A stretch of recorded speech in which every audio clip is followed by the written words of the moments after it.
Muito bem, vamos falar sobre equações diferenciais lineares de segunda ordem.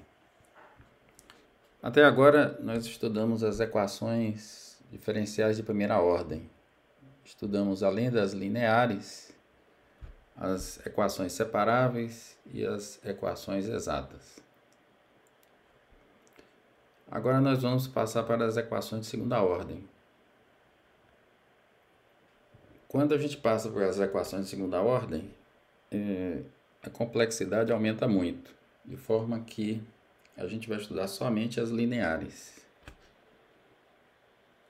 Mesmo as lineares, a gente não vai ver, a gente não consegue resolver todas as equações lineares de segunda ordem. Com relação às de primeira ordem, a gente sabe resolver tanto as lineares quanto outras não lineares, como separáveis e exatas. Enquanto, no caso de segunda ordem ou de ordem mais alta, a situação se complica bem mais. Então, mesmo as lineares, a gente não sabe como resolver todas as equações lineares de segunda ordem. Então, o que a gente faz é estudar uma teoria que permita que a gente resolva algumas classes de equações lineares de segunda ordem.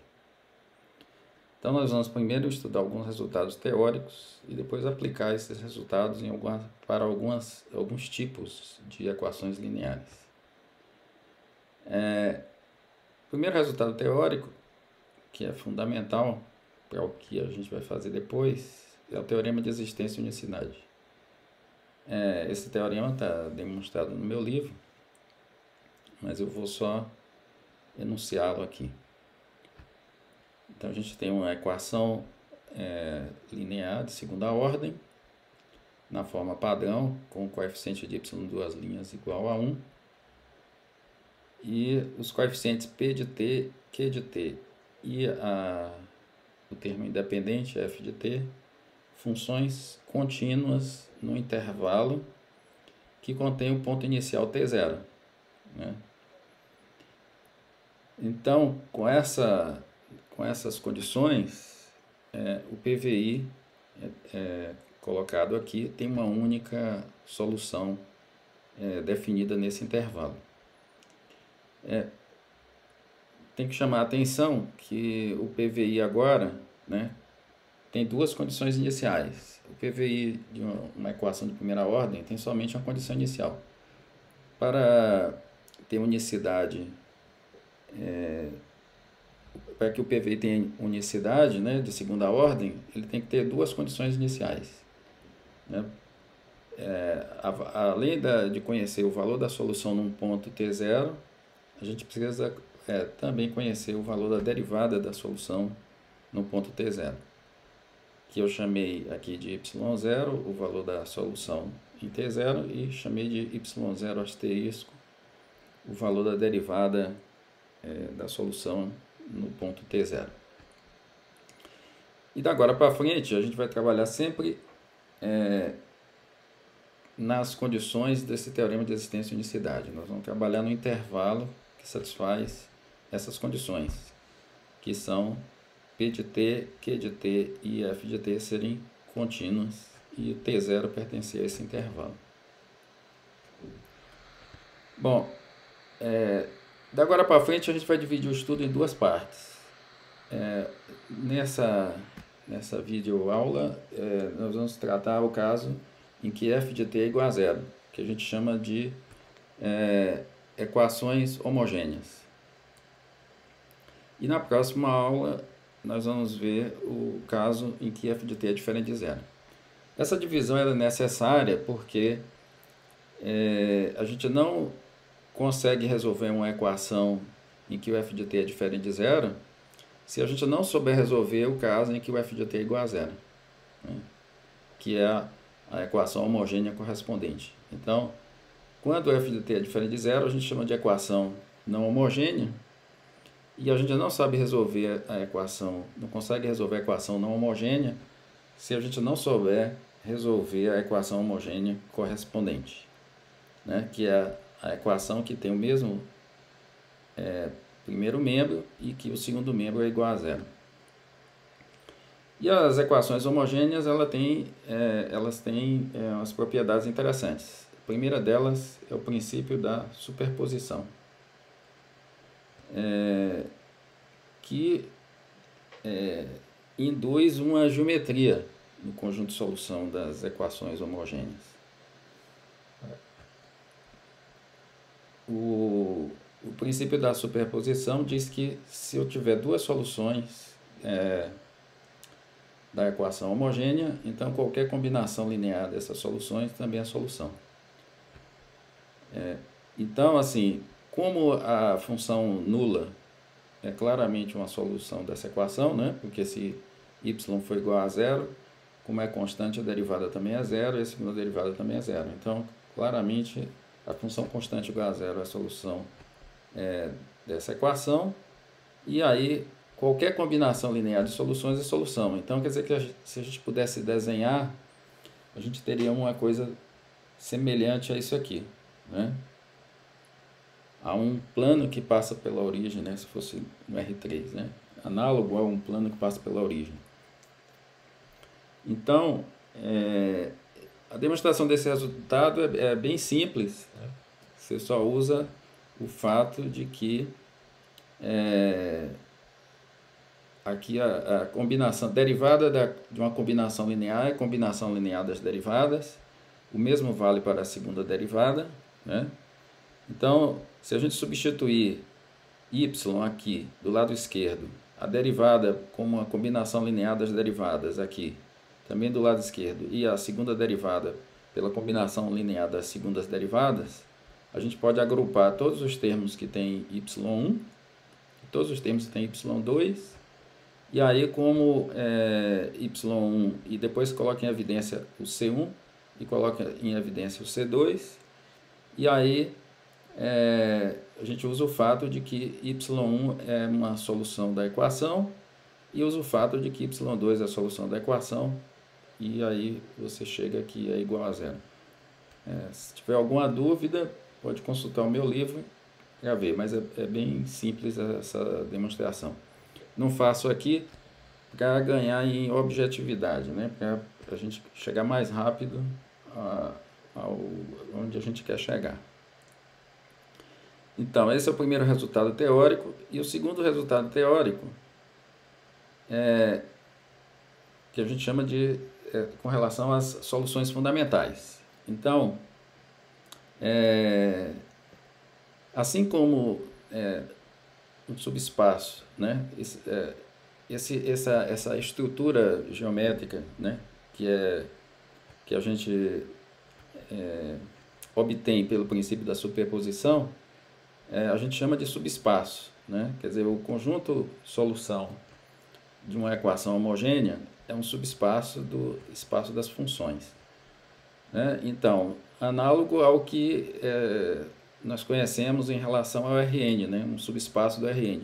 O conjunto solução de um sistema homogêneo, né? De um sistema algébrico homogêneo, é um subespaço também. E no Rn, todo subespaço tem uma base, né? Então, essa base, né? Quer dizer, todo subespaço não trivial, né?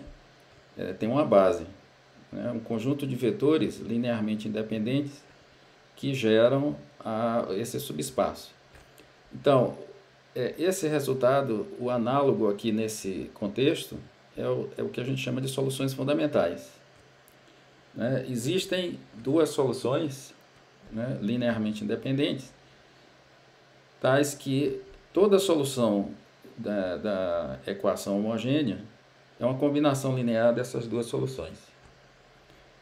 E aí você pode perguntar aí o que esse determinante está fazendo aqui. Esse determinante é chamado Wronskiano, das duas soluções. E a gente pode ver que se uma primeira observação é que se uma solução, né, se eu tiver duas funções e uma é múltiplo escalar da outra, Então, esse determinante vai ser zero, né? Se y2, por exemplo, for alfa y1 para todo t, então você vai ter que essa segunda coluna, o mesmo vai valer para a derivada, e aí a segunda coluna vai ser um múltiplo escalar da primeira. Então, significa que se y2 for um múltiplo escalar de y1, né, se a função y2 for um múltiplo escalar da função y1, então o Wronskiano é zero para todo t. Significa que não vai existir nenhum t0 em que esse Wronskiano é diferente de zero. Então, isso é exatamente a intuição geométrica que a gente tem aqui, né? Que se para que eu tenha uma base, né, para o conjunto de solução, eu tenho que ter duas funções linearmente independentes, né? Então, esse argumento que eu usei aqui mostra que se duas funções são uma múltipla escalar da outra, se elas são LD, então o Wronskiano é igual a zero para todo t. Agora, a outra direção, ela é um pouco mais complicada de provar, mas dentro do intervalo em que eu tenho a existência e unicidade da solução, também vale o outro sentido, que se o Wronskiano é diferente de zero em um ponto, então uma solução não é múltiplo escalar da outra, tá? Então elas são linearmente independentes. Então, dentro do intervalo em que a gente tem aquelas hipóteses de P de T e Q de T serem contínuas, o Wronskiano em um ponto ser diferente de zero é equivalente a duas soluções serem linearmente independentes, ou seja, uma solução não é múltiplo escalar da outra. E aí você pode perguntar, e por que então eu não falei isso e usei o determinante? É que em algumas situações é mais fácil você provar que o Wronskiano é diferente de zero num ponto, né? Essa é uma razão. E a outra razão é que esse resultado pode ser estendido facilmente para equações de ordem mais alta, né? Então, isso fica bem semelhante, né? Esse resultado é bem semelhante da maneira que eu expus aqui para equações lineares homogêneas de ordem mais alta. Apenas que se você tiver, por exemplo, de ordem 3, se for de terceira ordem, o Wronskiano vai ter três funções e aí vai aparecer aqui a derivada primeira e a segunda, de forma a você ter o determinante de uma matriz 3 por 3. Mas o resultado e aqui vai ter uma combinação mais uma função, mais uma solução. Então,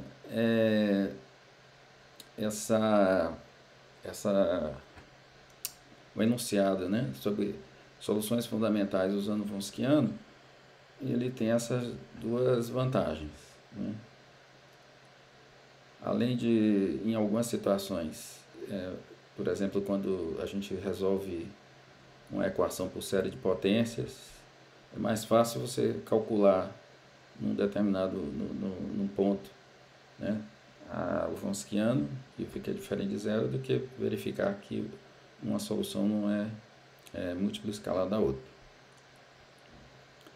Muito bem, então assim, esse resultado é importante porque diz que, apesar, como eu disse, a gente não sabe como resolver qualquer equação linear, né, de segunda ordem, mas ele diz que eu só preciso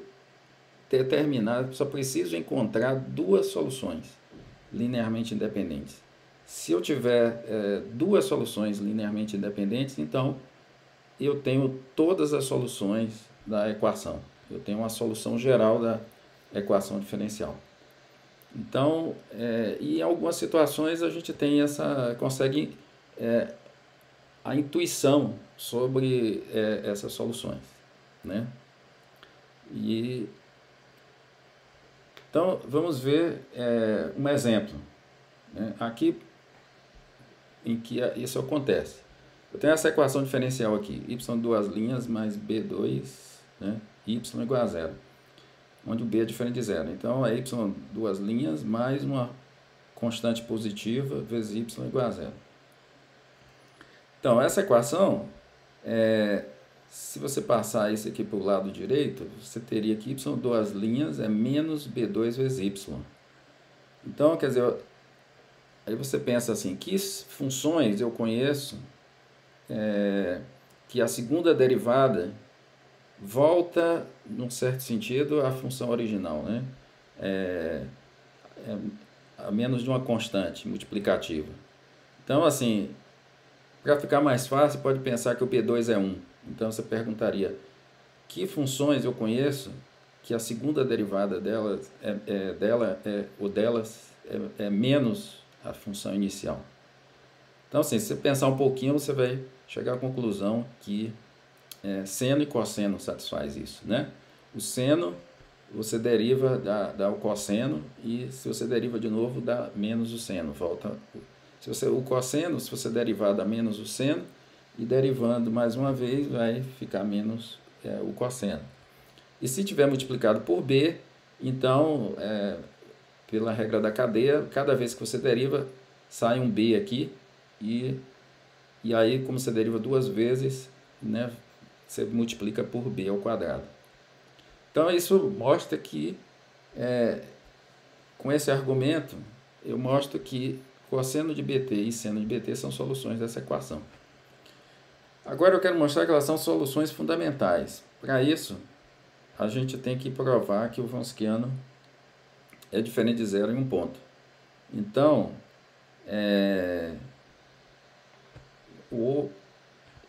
assim, é fácil ver, né, que em algum ponto o Wronskiano é diferente de zero. O Wronskiano de cosseno e seno, né, pela definição do Wronskiano, aqui eu vou ter cosseno aqui, na primeira linha cosseno e seno, e na segunda linha as derivadas. A derivada do cosseno é menos b seno de bt, e a derivada do seno é b cosseno de bt. Esse determinante, né, vai dar o quê? Vai dar b vezes cosseno ao quadrado de bt, mais b seno ao quadrado de bt. Coloca b em evidência, vai ficar cosseno ao quadrado de bt mais seno ao quadrado de bt, que é 1, né? Então fica b vezes 1, que é b. Então, o b, por hipótese, é diferente de zero. Então, com isso mostra, né, rapidamente, que essas duas, o que a intuição já está dizendo, que o cosseno e seno, uma função não é múltipla escalar da outra. E, portanto, elas são soluções fundamentais dessa equação diferencial.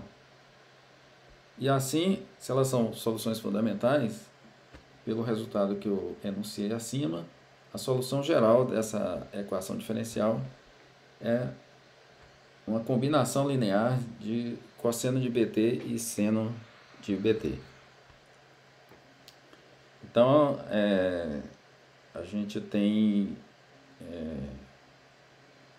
uma primeira equação, né, linear de segunda ordem, que a gente sabe achar a solução geral. Muito bem, essa é uma equação em que esse coeficiente é constante, né? E não tem o termo de y'. A gente vai, no decorrer dessa aula, encontrar as soluções de todas as equações com coeficientes constantes, né? Agora, para isso, eu vou precisar do que a gente chama de fórmula de Euler. A gente vai precisar definir a exponencial com expoente complexo, né? Então, antes de falar sobre a exponencial com expoente complexo, eu vou relembrar algumas coisas de números complexos.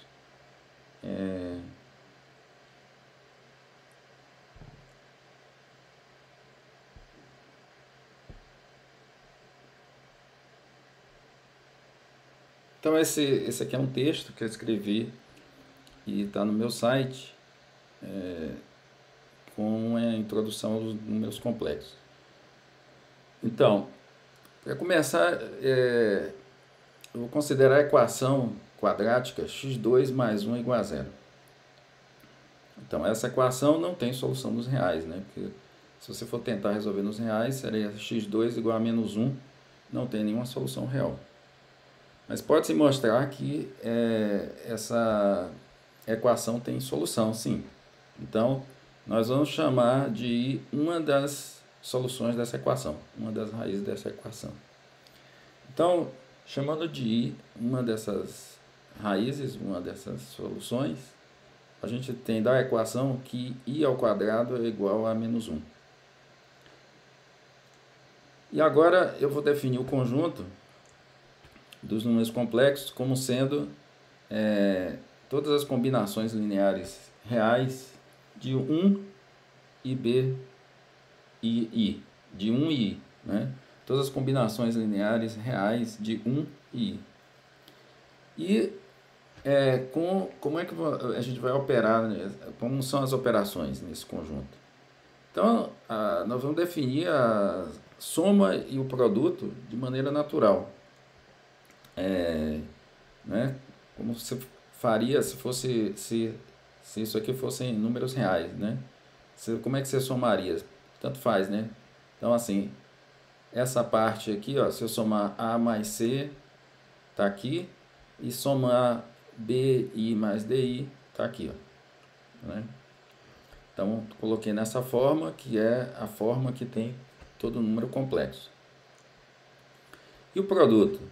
Se você fosse números reais, eu distribuiria isso aqui, né? Então, seria A vezes C, A vezes DI. Aqui está A vezes C e aqui está A vezes DI, está aqui. E BI vezes C está aqui, né? BCI. E BI vezes DI seria B vezes DI ao quadrado, que é menos 1. Então, por isso tem esse termo aqui, menos BD, né? Então, com essa definição de soma e produto, aí pode ser verificado que o conjunto dos números complexos satisfaz 9 propriedades, né? Comutatividade da soma, associatividade da soma, o elemento neutro, o elemento simétrico, o produto é comutativo, é associativo, tem o elemento neutro do produto, o inverso multiplicativo, né, que pode parecer um pouco estranho, mas ele pode ser obtido de maneira natural, né, dessa maneira aqui, ó. Se isso aqui fosse números reais, eu poderia fazer essa operação aqui, ó, 1 sobre A mais IB, e aí eu posso multiplicar por A menos IB, numerador e denominador, né? E aí o denominador dá A ao quadrado mais B ao quadrado. E o numerador vai ficar A menos IB. Então, assim, a parte escrevendo aquela forma de um número real mais um número real vezes I, então isso aqui a parte real é essa aqui, ó, A mais A2 mais B2, e a outra parte é menos IB A2 mais B2, né? Então, esse é o inverso multiplicativo. E para terminar, a última propriedade é a distributividade em relação à soma. Essas propriedades, essas 9 propriedades, definem o que se chama de corpo. E identificando, né, todo número real com R mais 0I, você tem que o corpo dos reais está contido no corpo dos complexos. Então, o corpo dos complexos contém o corpo dos números reais. Bom, agora eu vou voltar à equação quadrática. Então, com essa definição dos complexos, eu sei resolver toda a equação da forma x2 mais a igual a zero, que eu não saberia resolver nos reais, né? Porque com a positivo. Porque nos reais deveria dar x2 igual x2 igual a menos a, né? Seria um número ao quadrado que é negativo, não existe nos reais. Mas agora nos complexos, aí a gente vê que menos raiz de A vezes I e mais raiz de A vezes I são raízes dessa equação. É fácil verificando, né? É só multiplicar x1 ao quadrado, vai ficar menos raiz de A vezes menos raiz de A, né? Que vai dar A, e I ao quadrado, que dá menos 1. Então, x1 ao quadrado dá menos A, portanto, x1 ao quadrado mais A dá zero. Aí, da mesma maneira, você vê que x2 também é a raiz. Então, você tem duas raízes, essa equação quadrática tem duas raízes. E agora, eu vou resolver as equações quadráticas com delta negativo, né? Que nos reais eu não sabia como resolver. Então, eu tenho uma equação quadrática, ax2 mais bx mais c igual a zero, com delta negativo, b2 menos 4ac negativo. Como é que eu vou resolver? Primeiro, eu coloco a em evidência, então ela fica dessa forma, e agora eu completo o quadrado.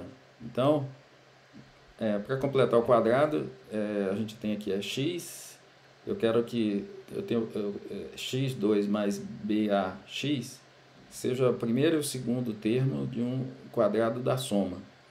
Então, quer dizer, se esse aqui é o segundo termo, então quer dizer que né, do quadrado da soma, né? Quadrado da soma. Então, como é que é o quadrado da soma? É o quadrado do primeiro mais duas vezes o primeiro pelo segundo, mais o quadrado do segundo. Então, esse aqui tem que ser duas vezes o primeiro pelo segundo. Significa que o segundo tem que ser b sobre 2a.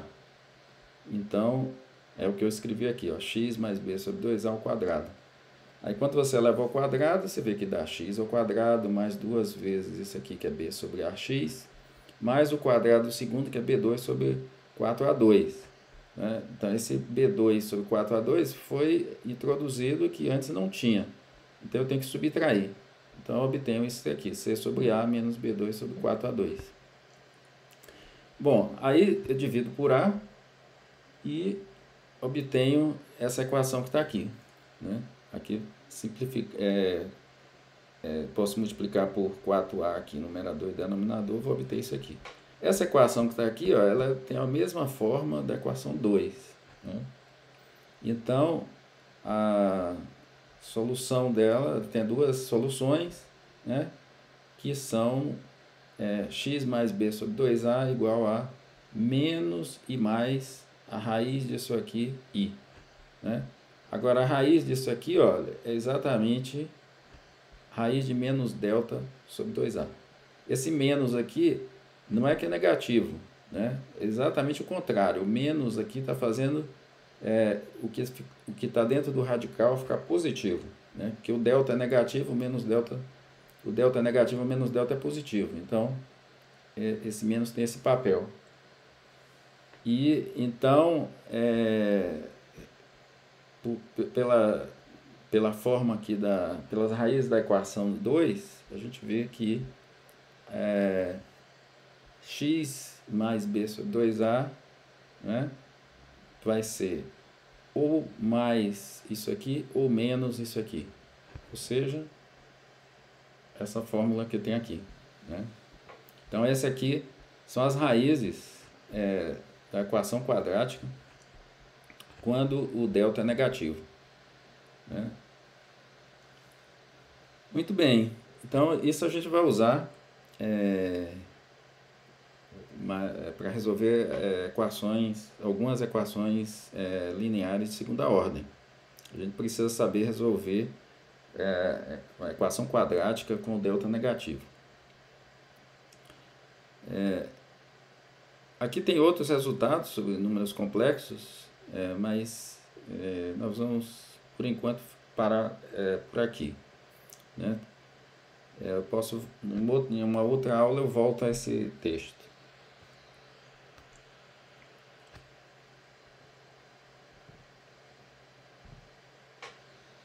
Então, agora que a gente já conhece um pouco dos números complexos, eu quero definir, então, como eu disse, estender a função exponencial para o caso em que o expoente é complexo.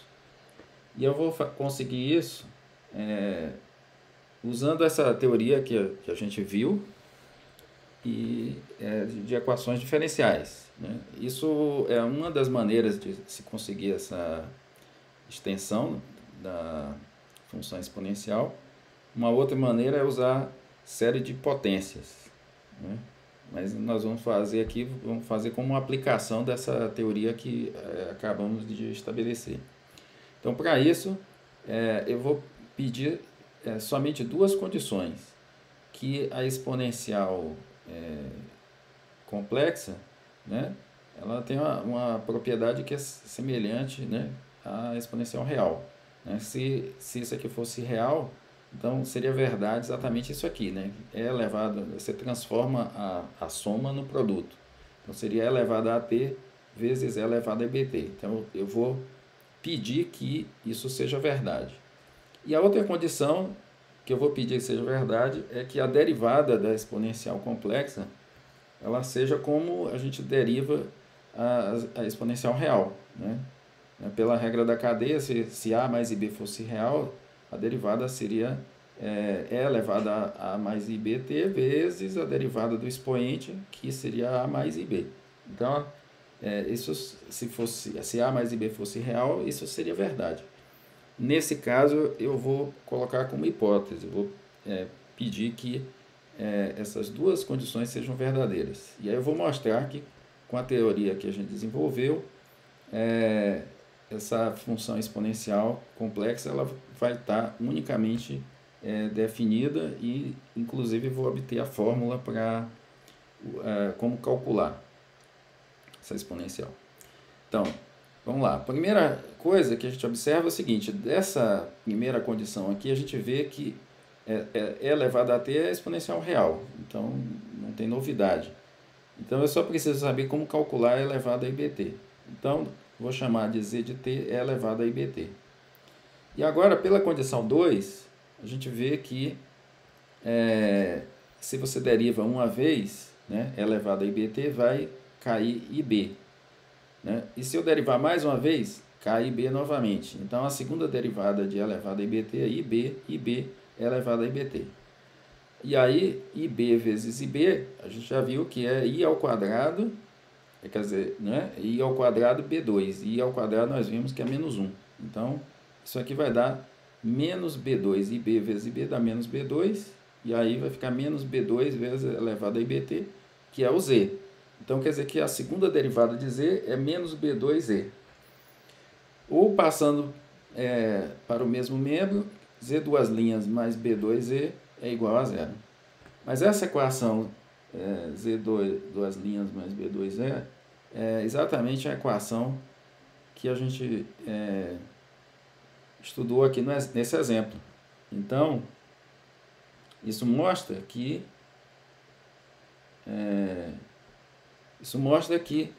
Z de t igual a E elevado a IBT é a solução dessa equação diferencial. Então, agora eu quero aplicar o teorema de existência e unicidade. Então, eu vou apresentar um PVI cuja solução é Z de t. Então, aqui, o PVI, eu mudei a letra aqui, eu não usei Y, porque o Y eu já estou usando aqui. Então, chamei de X, a incógnita da equação. E aí, então, é aquela equação do exemplo anterior, x duas linhas mais b2x igual a zero. E aqui são duas condições iniciais que Z de t satisfaz. Então, a primeira é que x no zero dá 1. Então, Z de t satisfaz isso, né? Z no zero dá E elevado a zero, que é 1. E a outra condição é que a derivada no zero dá IB. Né? Se derivar Z, vai ficar IB elevado a IBT, que calculado no zero dá IB. Então, Z de t também satisfaz essa segunda condição. Então, pelo teorema de existência e unicidade que nós estabelecemos anteriormente, esse PVI tem uma única solução. E pelo exemplo que a gente viu anteriormente, essa solução tem que ser combinação linear de cosseno de BT e seno de BT. Está aqui em cima ainda. Então, a gente tem isso aqui, ó, que Z de t, então, é elevado a IBT que é elevado a IBT, é a combinação linear de cosseno de BT e seno de BT. E como é que eu encontro essas duas constantes? Eu vou substituir as condições iniciais. Então, aqui, se eu substituir t igual a zero, eu vou obter o z de zero, que é 1, né? E aqui do lado direito, o cosseno de zero é 1, vai ficar C1, e o seno de zero é zero, então vai ficar somente C1. Conclusão, o C1 é igual a 1. Se eu substituir a segunda condição, então eu vou ter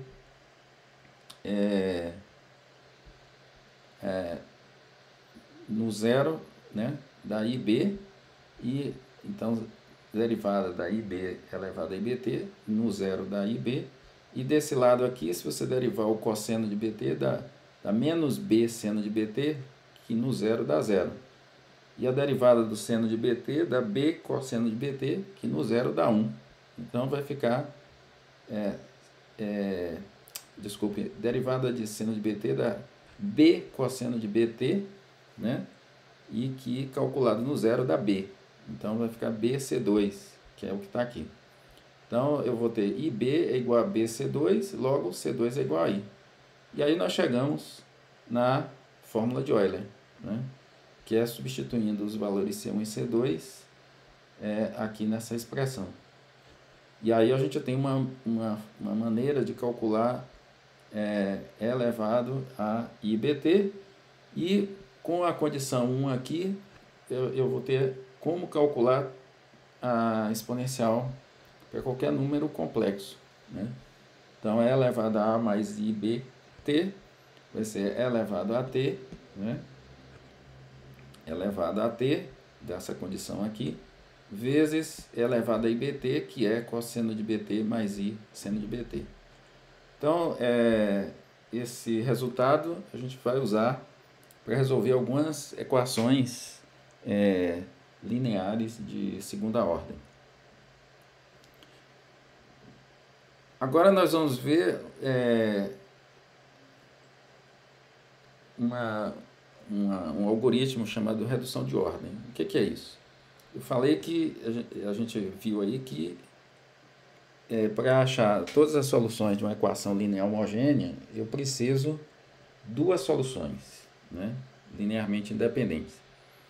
Agora, a gente pode ver que, a gente vai ver mais adiante, que, na verdade, eu não preciso encontrar, de alguma maneira, duas soluções. Eu preciso encontrar uma. Se eu tiver pelo menos uma solução da equação linear homogênea, existe um algoritmo que eu consigo encontrar uma segunda solução que com a primeira é linearmente independente. E isso é o que a gente vai mostrar agora. Então, vamos supor que eu tenho uma solução, né, conhecida da equação linear homogênea, e assim, no intervalo em que, como eu falei, nós vamos trabalhar no intervalo em que é válido o teorema de eficiência e unicidade. E, além disso, nós vamos pedir que nesse intervalo essa solução seja não nula. Então, como é que a gente vai encontrar uma segunda solução? Nós vamos procurar uma segunda solução que seja igual à primeira solução, essa solução conhecida, vezes uma função a determinar. E como é que eu vou determinar essa função? Eu vou derivar essa função y de t, derivar uma vez, duas vezes, substituir na equação, né? E vou obter uma equação diferencial para v. E resolver essa equação diferencial, né? Aí você pode dizer, bom, mas isso não vai funcionar, né? Porque eu vou obter uma equação diferencial que vai ser do mesmo tipo da equação diferencial inicial, né? Se eu não sei resolver a equação inicial, como é que eu vou saber resolver essa equação obtida dessa maneira? Mas a gente vai ver que nesse caso a gente consegue resolver essa equação. Vamos ver por quê. Então vamos começar com o que eu falei, derivar uma vez, Então, a derivada do produto, né, y vezes v, vai ser deriva y1, não deriva v, mais y derivada de v. Aqui eu não coloquei o t para poder não ficar muito carregada a notação. Então, a segunda derivada, eu tenho agora que derivar dois produtos, né? Então, aqui nesse primeiro produto vai ter y duas linhas, v, mais y', v'. Aqui no segundo produto, de novo, y', v', e depois y1, v duas linhas. Então, esse termo aparece duas vezes. E aí, vou substituir na equação inicial. A equação que eu quero achar a solução geral. Então, se eu substituir, vou obter essa expressão que está aqui. Agora, eu vou obter a equação diferencial, isso aqui é uma equação diferencial para V. Então, vamos agrupar os termos que tem V, os termos que tem V' e os termos que tem V duas linhas. Então, o que tem V duas linhas, só tem esse termo aqui que é y V duas linhas. Que tem V', que tem V duas linhas, está aqui, que tem V', tem esse termo que está aqui, ó, 2y1', e tem mais esse termo aqui, P de t vezes y1, que está aqui. E os outros termos tem V. Então, aqui tem esse aqui, y1 duas linhas vezes V, tem P de t y', e tem Q de t vezes y1.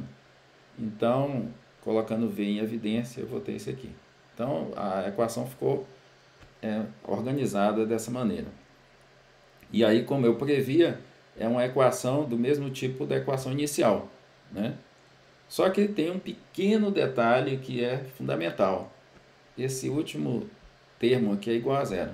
Por que esse termo é igual a zero? Porque, por hipótese, y1 é uma solução dessa equação. Significa que, se eu colocar aqui no lugar de y1, então vai ficar y1 duas linhas, mais p de t y', mais q de t y1, que vai ser zero.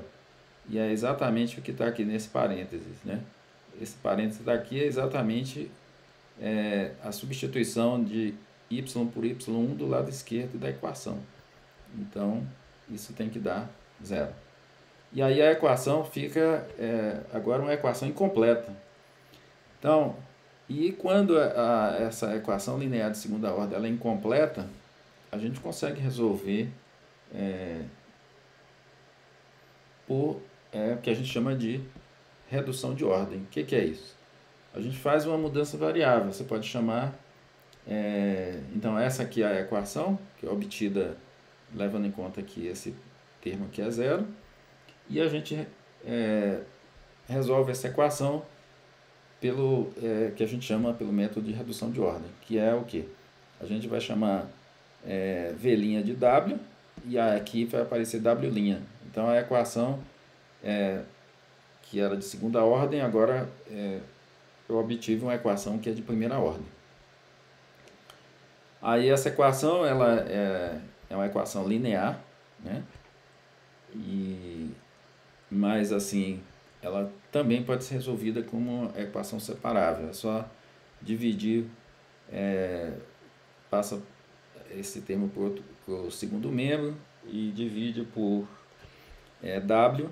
Então vai ficar de um lado só tem W, vai ficar W' sobre W de um lado e do outro lado não tem W. Então é separável, mas assim pode ser resolvido tanto como separável como uma equação linear dessa maneira. Como linear, você tem que dividir por y1 para ela ficar na forma padrão e resolver a equação. Então, depois de encontrada a solução dessa equação, eu volto aqui e vou obter o V. Né? Se eu tenho W, quem é V? Vai ser a integral de W. E, encontrado o V, eu vou voltar aqui, aqui em cima e... Aqui, ó. Encontrado o V, né? Eu vou substituir aqui e obter a segunda solução. Então, que é o que escrevi aqui. y2 de t vai ser y1 vezes v de t. Né? Então, resolvo essa equação, encontro W, integro W, encontro V, com o V, multiplico pela primeira solução e obtenho a segunda solução.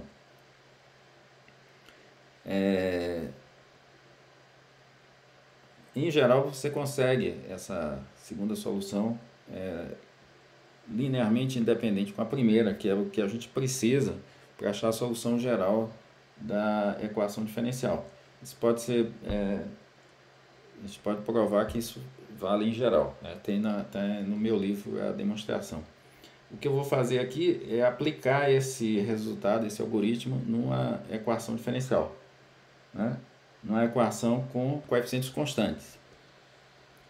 Então, uma equação agora, a equação do exemplo anterior, não tinha o termo y'. Vamos considerar agora uma equação com coeficientes constantes, né? A, B e C são números reais, são constantes, e com a condição em que o A é diferente de zero, senão seria segunda ordem, e que B2 menos 4AC seja zero.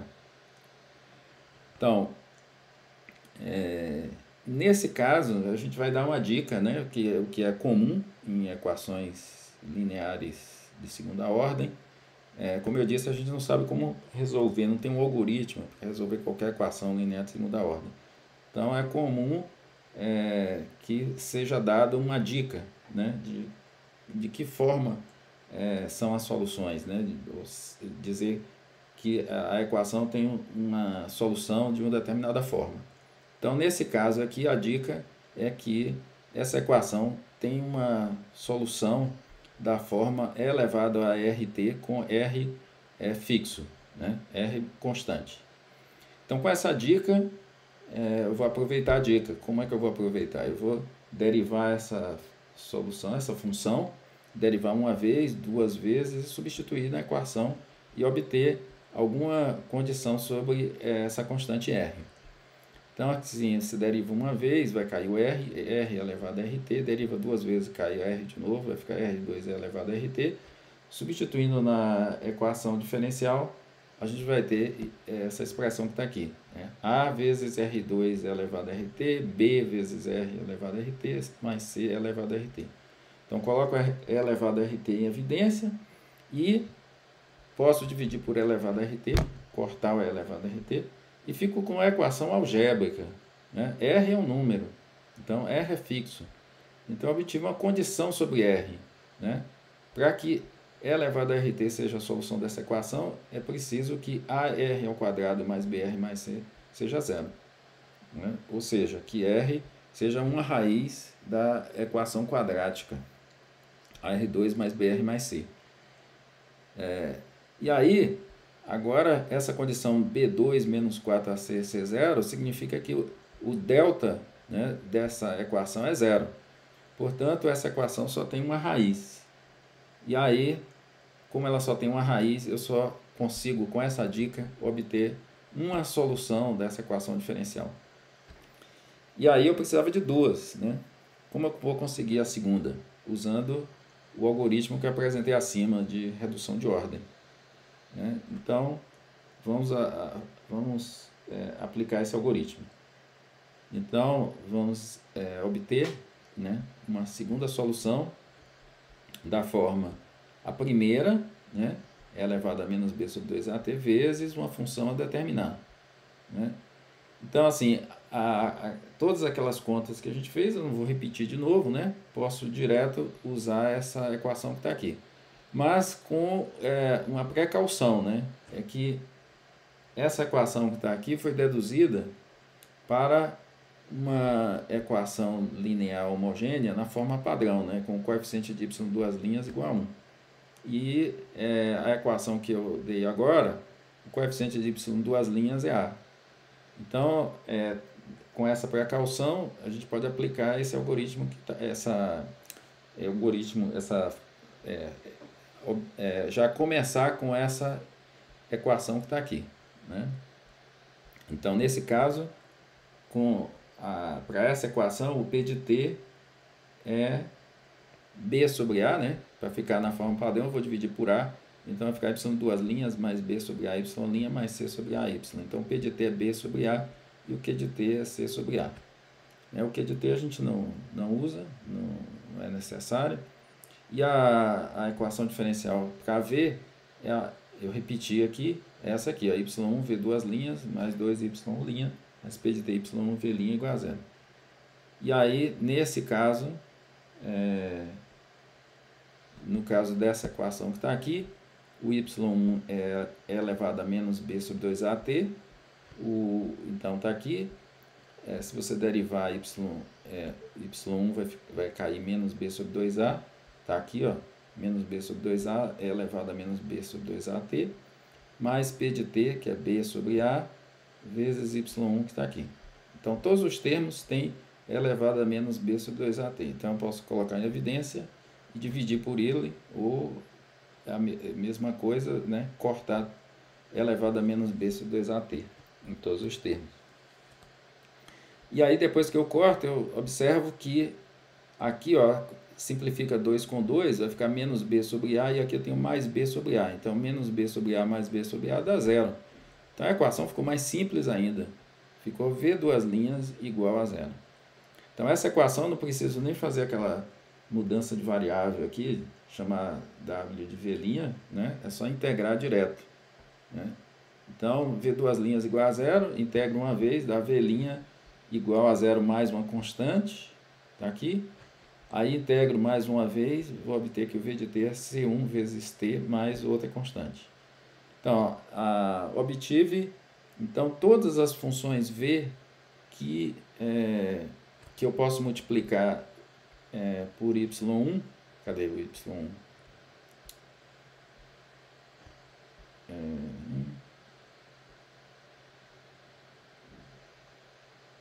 Aqui o y1. Pode multiplicar pelo y1 de forma a obter uma segunda solução da equação. Mas eu não quero todas as funções V. Eu só preciso de uma, né? Eu não quero... O objetivo principal não é achar todas as funções V. A função V é só uma função auxiliar para achar a solução geral dessa equação. Então, eu posso escolher uma solução, né? Só uma V de t. Então, eu vou escolher a V de t mais simples. Então, a V de t mais simples aqui é fazendo C2 igual a 0 e C1 igual a 1. Você pode perguntar, e eu posso escolher o que eu quiser? Pode fazer quase qualquer escolha, só não pode escolher o C1 igual a 0. Porque se você escolher o C1 igual a 0, então o V de t vai ser uma constante que, quando multiplicado pela primeira solução, vai dar uma solução que é linearmente dependente com a primeira, né? A segunda solução, se você escolher C1 igual a 0, a segunda solução vai ser um múltiplo escalar da primeira, então não vai servir, não vai formar um conjunto de soluções fundamentais para a equação diferencial. Então, você pode escolher C1 e C2 livremente, com exceção do caso que o C1 não pode ser 0. Então, escolhendo C2 igual a 0 e C1 igual a 1, eu vou ter que o V de t é t, e ao multiplicar y1 por V de t, eu vou obter a segunda solução, que vai ser t elevado a menos b sobre 2at.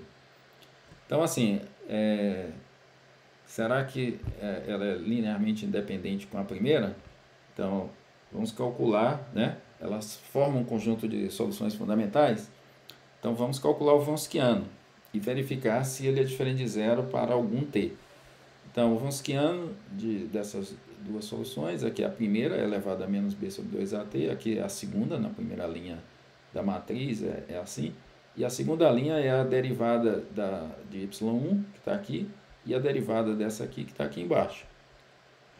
Então, esse determinante você pode fazer a conta e ver que dá e elevado a menos b sobre at, que é diferente de zero para todo t. Então, eu só precisava provar que esse determinante era diferente de zero para um valor de t, mas obtive que ele é diferente de zero para todo t. Então, isso prova que as duas soluções são soluções fundamentais da equação diferencial e, portanto, a solução geral dessa equação diferencial é essa que está aqui, combinação linear de e elevado a menos b sobre 2at e t elevado a menos b sobre 2at. E agora a gente resolveu então, com esse exemplo, todas as equações lineares homogêneas com coeficientes constantes, com a condição, né, desde que B2 menos 4AC seja zero. Né? Isso tem infinitas soluções com essa condição. Então agora nós vamos terminar de resolver todas as equações lineares com coeficientes constantes, né? Sem essa, não necessariamente com B2 menos 4AC igual a zero. Então, vamos fazer isso. Então esse é o assunto aqui, equações com coeficientes constantes. Então, para começar, precisamos de uma dica. A dica é a mesma do exemplo anterior, né? Não usei inicialmente nenhuma condição do B2 menos 4AC ser zero, só depois é que a gente chegou a usar para ver que aquela equação AR2 mais BR mais C só tinha uma raiz. Então, vou repetir exatamente a mesma coisa. Então, com essa dica eu vou derivar uma vez, duas vezes e substituir na equação. Então, essa conta é exatamente a mesma que a gente fez acima. E aí, cheguei nessa equação que está aqui, né? Uma equação quadrática, uma equação algébrica, né? AR2 mais BR mais C igual a zero, né? Que significa que uma função E elevado a RT é a solução dessa equação, desde que esse expoente daqui, o R, né? Esse coeficiente do expoente R, seja raiz de uma equação quadrática, né? Uma equação algébrica de segundo grau. Essa equação do segundo grau é chamada equação característica. E aí, como a equação, né, quadrática, né, pode acontecer três situações, né? Pode ser que essa equação tenha duas raízes reais, tenha somente uma raiz real, ou tenha duas raízes complexas, como eu mostrei hoje anteriormente. Então, o caso em que tem duas raízes reais é o caso em que o delta é maior que zero. Então, está aqui, se o delta for maior que zero, então a equação característica tem duas raízes reais, cada raiz vai corresponder a uma solução da equação diferencial, né? Então, uma é elevado a R1t, né?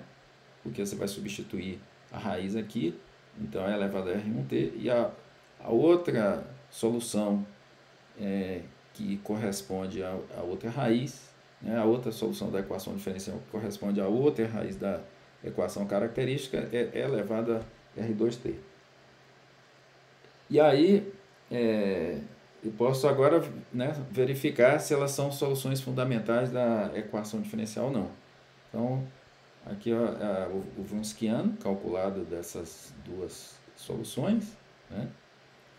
E a conclusão é que esse Wronskiano ele é diferente de zero, né, para todo t, que também não era necessário, bastava para um t, né, desde que R2 seja diferente de R1. Então, se eu tiver... E é o caso, né, as duas raízes são distintas, né?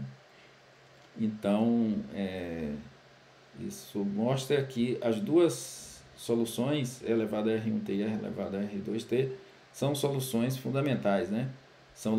Isso mostra que elas são linearmente independentes. Como já são soluções, então quer dizer que elas são soluções fundamentais da equação diferencial linear homogênea e, portanto, a solução geral é a combinação linear dessas duas soluções.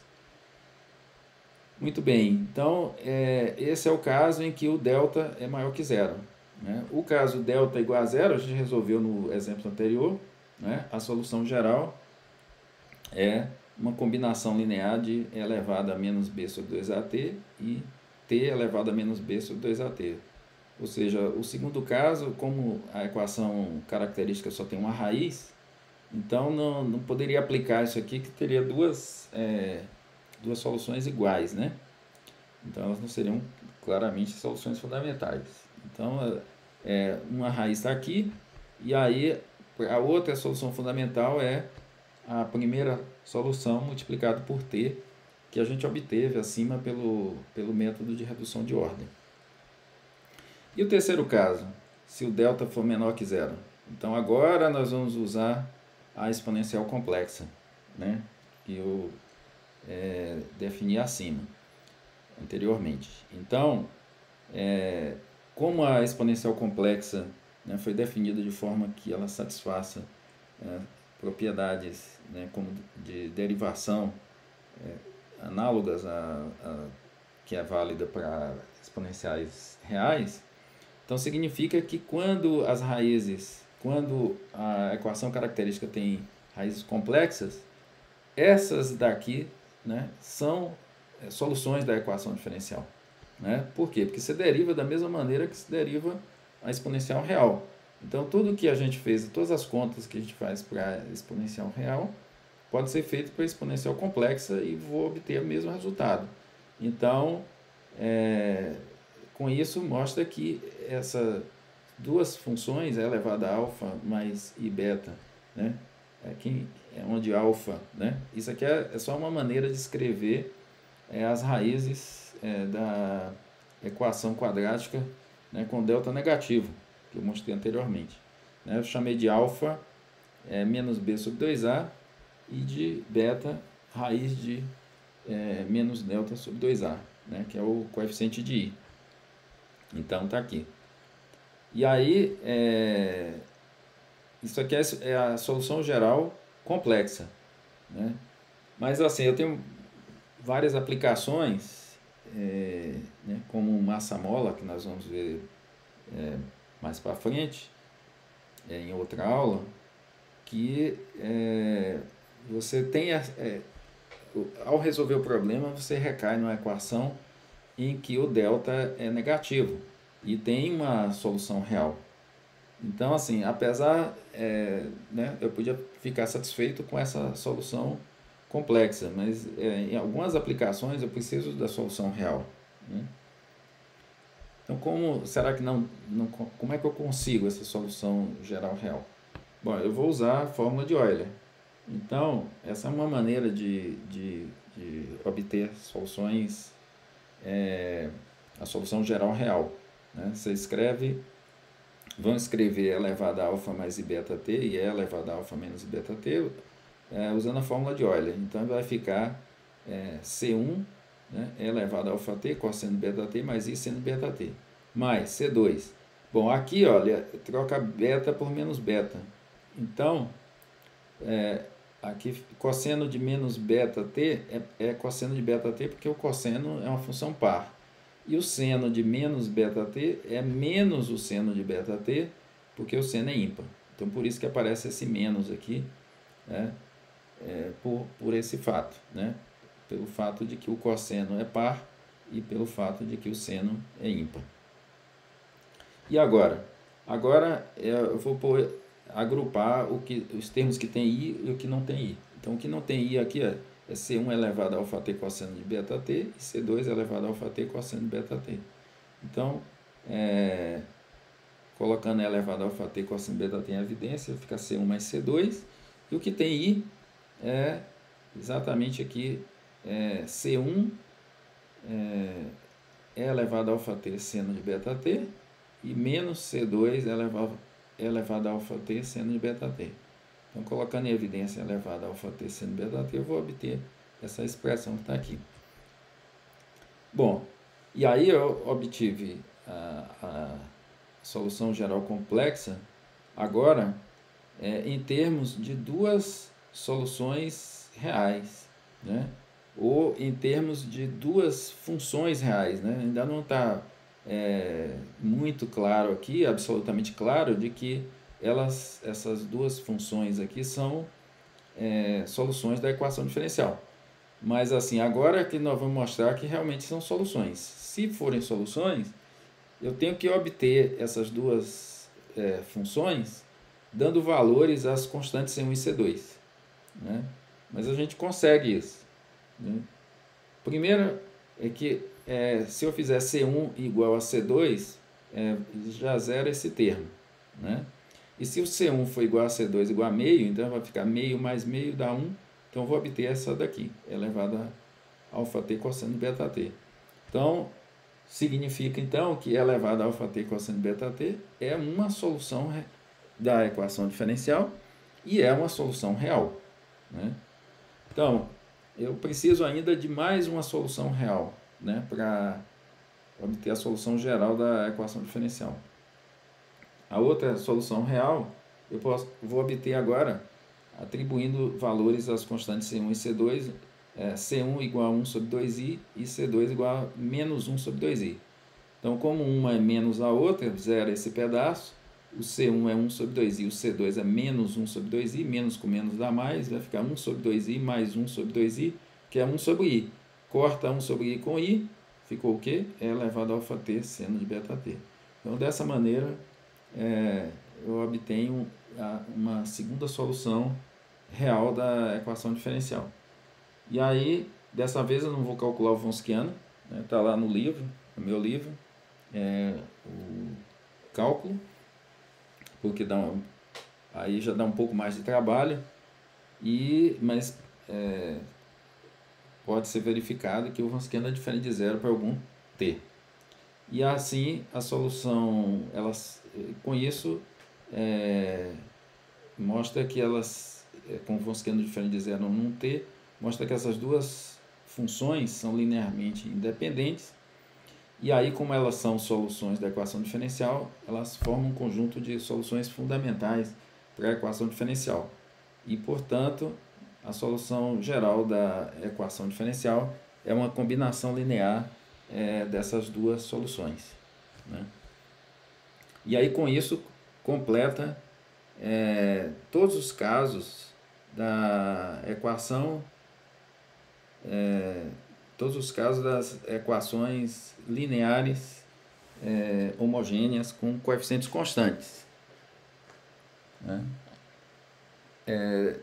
Para outras equações, né, que não sejam com coeficientes constantes, a gente vai precisar sempre de alguma dica, né, para encontrar pelo menos uma solução da equação diferencial, né? Se encontrar duas é ótimo, se não encontrar uma, a gente usa o algoritmo de redução de ordem para obter uma segunda solução. Então, esse aqui que a gente fez é fácil lembrar, né?